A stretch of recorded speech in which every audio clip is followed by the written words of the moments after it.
मी साक्षी अनासने yes Marathi news मध्ये आपलं स्वागत। आता पाहूया एक स्पेशल रिपोर्ट। नाशिक लोकसभा मतदारसंघामध्ये वंचित बहुजन आघाडीचे उमेदवार करण गायकर यांनी नुकताच पत्रकारांशी संवाद साधला। मराठा आंदोलकांच्या संदर्भात त्यांनी काही भूमिका स्पष्ट केल्या। भूमिका स्पष्ट करत ते म्हणाले की जय जिजाऊ, जय शिवराय, जय भीम। मी करण पंढरीनाथ गायकर, नाशिक लोकसभा 2024 वंचित बहुजन आघाडी व छावा क्रांतीवीर सेनेची अधिकृत उमेदवारी नाशिक लोकसभा मतदारसंघातून करतोय। गेल्या अनेक वर्ष मी मराठा चळवळीत काम केले, अनेक आंदोलनं केली, मोर्चे काढले। ज्या वेळेस समाजाची जी आंदोलनं झाली त्या आंदोलनांमध्ये माझा सक्रिय सहभाग व पुढाकार राहिलेला आहे। त्याचबरोबर मराठा योद्धा मनोज जरांगे पाटील यांनी ज्या पद्धतीनं या नाशिक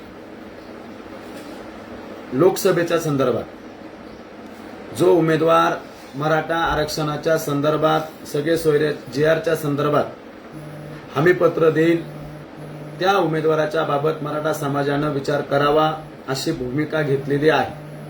आणि म्हणून मीही त्याच चळवळीतला आहे, त्याच्यामुळे मला मराठा आरक्षणाच्या बाबत वेगळी भूमिका माझी असू शकत नाही। तरी पण मराठा योद्धा जरांगे पाटील हे मराठा समाजाचे नेते आहेत। त्यांच्या आव्हानानुसार मी आज नाशिक जिल्ह्यामधले जे मराठा चळवळीत काम करतात माझ्यासोबत ज्येष्ठ लोक आहेत, त्या सगळ्या मंडळीला जरांगे पाटील यांनी सांगितल्याप्रमाणे हा 100 रुपयाच्या स्टॅम्पवर आपल्या समोर मी हा स्टॅम्प दाखवतोय। या स्टॅम्पवर मी जे हमीपत्र आणि वचन देतोय जरांगे पाटलांना आणि समाजाला, मराठा समाजाला, ते हे आहे। याच्यामध्ये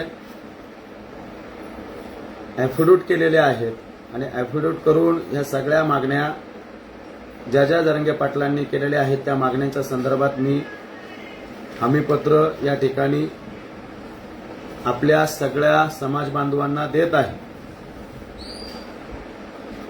यामध्ये प्रामुख्यानं मला मराठा समाजाला आव्हान करायचंय आणि विनंती करायची की नाशिक लोकसभा ही निवडणूक सुरू झालेली असून ती अंतिम टप्प्यात आहे। महायुती आणि महाविकास आघाडीचे उमेदवार हे दोघंही मराठा आरक्षणावर कुठंही एकही शब्द बोलत नाहीत। परंतु तुम्ही माझे सगळे भाषण आतापर्यंतचे पाहिले असेल, प्रचाराची यंत्रणा पाहिली असेल, माझं पत्रक पाहिलं असेल, त्या पत्रकात पहिलं वाक्य हे मराठा समाजाला आरक्षण मिळावं, सगळे सोयऱ्याचा जीआर कार्यान्वित करावा, मराठा समाजाच्या ज्या मागण्या आहेत त्या मागण्यांच्या संदर्भात सरकारनं ठोस पावले उचलावी, यासाठी मी नाशिक लोकसभेतून निवडून गेल्यानंतर त्या लोकसभागृहामध्ये प्रामाणिकपणे या प्रश्नांवर काम करेल असं वचन माझ्या पत्रात सुद्धा आहे आणि आज बॉन्डमध्ये सुद्धा लिहिलेलं आहे। हे दोन्ही उमेदवार एक चकार शब्द सुद्धा मराठा समाजावर बोलत नाही। मग मराठा समाजाने सुद्धा आता विचार करायची वेळ आलेली आहे की आपण मतदान नेमकं कोणाला देतो। म्हणजे 5 वर्ष आपण ज्या पक्षांच्या विरोधात भांडतो, समाजाला न्याय मिळाला पाहिजे या नेत्यांच्या विरोधात आवाज उठवतो, निवडणुका लागल्यावर मराठा समाज हे विसरतो कसा की याच मंडळीला आपण सातत्यानं आवाहन करत होतो का तुम्ही मोर्चामध्ये या, तुम्ही आमच्या आंदोलनात या, पण ही मंडळी कुठेही भरकट दिसली नाही किंवा या मंडळीने एक शब्द सुद्धा कधी काढला नाही। त्यांना समाजाने मतदान कसं करायचं हा सगळ्यात मोठा प्रश्न समाजाने त्यांना विचारला पाहिजे। मी तर प्रामुख्यानं मराठा समाजावरच बोलतो। मी वंचित बहुजन आघाडीची उमेदवारी करतोय। मराठा योद्धा जरांगे पाटलांनी ज्या टायमिंगला ज्या वेळेला आंदोलनं केली त्या वेळेस श्रद्धेय प्रकाश आंबेडकर साहेबांनी त्या ठिकाणी मराठा समाजाच्या सर्व मागण्यांना बिनशर्त असा पाठिंबा दिलेला आहे। ज्या वेळेस 2 जातीय समूहामध्ये तेढ निर्माण करण्याचं काम सरकारकडून केल्या जात होतं त्यावेळेस प्रकाश आंबेडकर साहेबांनी मराठा समाजासोबत उभं राहून या सगळ्या मनसुब्यांना बाजूला सारलं आणि या महाराष्ट्राची शांतता अबाधित ठेवली। आणि म्हणून प्रकाश आंबेडकर साहेबांची भूमिका स्पष्ट आहे. ती भूमिका उद्धव ठाकरेंची आहे का? ती भूमिका नरेंद्र मोदींची आहे का? ती भूमिका देवेंद्र फडणवीसांची आहे का? ती भूमिका एकनाथ शिंदेची आहे का? ती भूमिका अजित पवारांची आहे का? तर अजिबात नाहीये. उलट या लोकांनी आपल्या माता भगिनींवर लाठीचार्ज केले, आपल्या माता भगिनींना त्या ठिकाणी गोळीबार केला, आपल्या तरुणांना त्या ठिकाणी लाठीचार्ज करून महिलांचे डोके फोडले गेले, रक्तभंबाळ केलं गेलं. त्या अधिकाऱ्यांवर कारवाई करायची सोडून उलट मराठा योद्धा मनोज जरांगे पाटलांवर एसआयटी सारखी चौकशी लावली. त्यावेळेस सभागृहात अत्यंत आक्रमकपणे हेच आमदार मनोज जरांगे पाटलांना अटक करा म्हणून त्या ठिकाणी मागणी करत होते. आणि अशा लोकांना आपण मराठा समाज मतदान करणार का? मग असे लोकप्रतिनिधी तुम्हाला पाहिजे का? समाजासाठी गेल्या 15 वर्षापासून मी सातत्यानं प्रामाणिकपणे आंदोलन मोर्चे करून अनेक वेळा जेलला गेलो, अनेक गुन्हे दाखल झाले आणि आजही तो लढा वंचित बहुजन आघाडीची उमेदवारी करत असताना सुद्धा प्रामाणिकपणे त्या लढ्यात सक्रिय सहभाग असताना तुम्हाला माझ्यासारखा मराठा तरुण नकोय का? ज्याची भावना मराठा समाजाबरोबर जोडलेली आहे, ज्याची नाळ मराठा समाजाबरोबर जोडलेली आहे, ज्या माणसाच्या अंतःकरणामध्ये मराठा समाजाचे सगळे प्रश्न आहेत, मग त्या गोष्टी तुम्हाला नकोय का? असा उमेदवार मराठा समाजाचा नकोय का?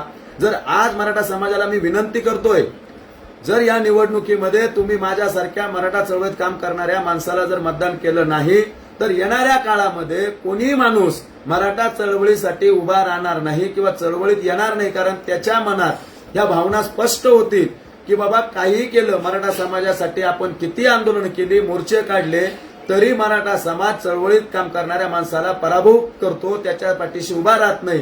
ही भूमिका जर जाऊ द्यायची नसेल तर मराठा समाजाला हात जोडून विनंती माझी एक चूक दाखवा मराठा समाजाने. मी काय चूक केलेली असेल ती चूक मी तुमच्या समोर मान्य करेन. मी जर मराठा समाजासाठी काम करतोय, त्याचबरोबर मुस्लिम समाज असेल, आदिवासी समाज असेल, संविधानाची लढाई असेल, या हमीपत्रात मी ते सगळं लिहिलंय. सगळ्या 5% मुस्लिम समाजाला आरक्षण मिळालं पाहिजे. आदिवासी समाजाचा वनहक्क कायदा हा मंजूर करून त्या आदिवासी समाजाला त्यांचे मूळ हक्क प्राप्त करून दिले पाहिजे. याच्यापूर्वी त्या आंदोलनात होतो, आताही राहील आणि सभागृहात गेल्यानंतर सुद्धा त्या विषयावर मी आवाज उठवणार आहे. मुस्लिम समाजाला सुद्धा त्याच्या हक्काचं आरक्षण मिळालं पाहिजे याच्यासाठी मी प्रयत्न करणार आहे. पण मराठा समाजाला माझं सांगणं आहे की वंचित बहुजन आघाडीचा मतदार माझ्या पाठीशी भरभक्कमपणे उभा आहे. प्रामाणिकपणे त्या सर्व मतदारांनी मला सांगितलंय आमचं एकही मतदान इकडं तिकडं वाया जाणार नाही. श्रद्धेय प्रकाश आंबेडकर साहेबांनाच ते मतदान जाणार आहे. करण गायकर, तुम्ही चळवळीतले आहात, आम्हाला चळवळीतला केडरबेस कार्यकर्ता आवडतो. केडरबेस कार्यकर्त्याच्या पाठीशी आम्ही उभं राहतो. कारण आंबेडकरी चळवळ ही केडरबेस चळवळ आहे आणि ती चळवळ प्रामाणिकपणे जो उमेदवार श्रद्धेय प्रकाश आंबेडकर साहेब देतात त्या उमेदवाराच्या पाठीशी उभं राहून त्याला मतदान करतात. जर इतकं प्रेम ती चळवळ मला देते तर ज्या चळवळीत मी 15 वर्ष काम केलंय, ज्या चळवळीत मी आतोनात प्रेम केलंय, ज्या चळवळीसाठी मी नैते करायला तयार झालो, त्या चळवळीनं मला यावेळी मतदान देऊन, कारण माझ्याकडे मीडियाला द्यायला पैसे नाहीत, माझ्याकडे पेपरला माझ्या बातम्या छापायला पैसे नाहीत, मी तुमच्यातला चळवळीतला कार्यकर्ता आहे आणि मी ते प्रयत्नही करत नाही. मला माझ्या समाजावर विश्वास आहे, मला मराठा समाजावर पूर्णपणे विश्वास आहे, 100% विश्वास आहे की यावेळी निवडणुकीमध्ये मराठा समाज हा माझ्या पाठीशी उभा राहील, मला मतदान रूपी आशीर्वाद 100% देईल आणि 12 बलुतेदार, 18 पगड जाती, मराठा, दलित, मुस्लिम, आदिवासी या सगळ्यांच्या एकत्रित विचारानं मी ही लोकशाही मधली निवडणूक 100% जिंकणार आहे. फक्त समाजाला माझी विनंती आहे की एक वेळा तुम्ही 2 वेळा हेमंत गोडसेंना संधी दिली, एक वेळा राजा भाऊ वाजेला आमदारकी म्हणून संधी दिली, तुम्ही माझ्यासारख्या तरुणाला एक वेळा संधी द्या. त्या संधीचं सोनं केल्याशिवाय मी शांत बसणार नाही. तुमच्या प्रश्नांना जिथं जिथं असेल त्या ठिकाणी करण गायकर तुम्हाला पहिला दिसेल. ज्या ज्या ठिकाणी आंदोलन करण्याची वेळ पडेल त्या ठिकाणी आंदोलनात दिसेल. ज्यावेळी लोकसभेत आवाज उठवायची वेळ येईल, ज्यावेळेस लोकसभेत हे प्रश्न येतील त्यावेळेस ताकदीनं त्या ठिकाणी ते मांडण्याचा, कारण माझा पूर्ण अभ्यास त्या मराठा आरक्षणाच्या मुवमेंटवर झालेला आहे. मला कुठली गोष्ट सांगण्याची गरज नाही. जितके आयोग आले ते सगळे आयोग मला माहित आहे, त्या आयोगांचे निकाल मला माहित आहे आणि मी केलेलं काम हे काही तुमच्या नजरेआड होऊ शकत नाही. म्हणून तुम्हाला सगळ्यांना विनंती आहे की आज हे 100 रुपयाच्या याच्यावरचं हमीपत्र मी आपल्या नाशिक जिल्ह्यातील जरांगे पाटलांनी सांगितल्याप्रमाणे आपल्या ज्येष्ठ मंडळीकडे, चळवळीतील सहकार्यांकडे सपूर्द करणार आहेत. ते जरांगे पाटलांना हे पत्र माझं देतील आणि 20 तारखेला सिलेंडर या निशाणीवर अनुक्रमांक 6 आपण प्रचंड मताने ते बटन दाबून मला विजयी कराल एवढी आपल्याकडे अपेक्षा करतो. आपल्या सगळ्यांनी पुन्हा एक विनंती करतो, 18 तारखेला श्रद्धेय प्रकाश आंबेडकर साहेबांची नाशिक जिल्ह्यामध्ये 2 सभा आहेत. पहिली सभा ही सकाळी 11 वाजता अंबिका स्वीट अशोकनगर सातपूर या ठिकाणी होईल. दुसरी सभा इगतपुरी या ठिकाणी इंद्रप्रस्थ लॉन्स दुपारी 1 वाजता संपन्न होईल.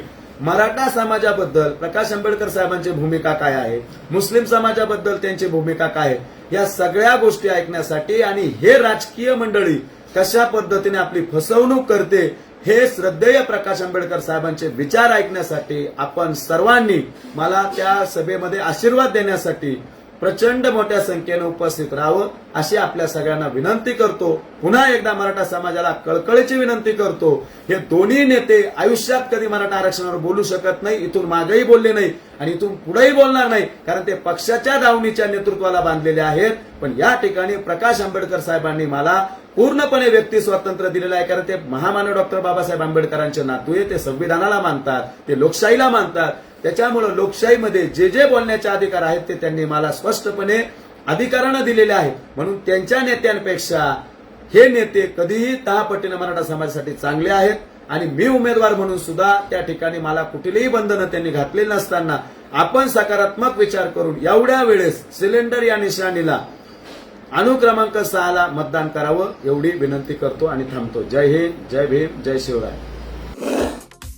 अशाच प्रकारच्या ताज्या घडामोडींसाठी yes Marathi news YouTube channel share करा, सबस्क्राईब करा, लाईक करा आणि पाहत राहा येस मराठी न्यूज.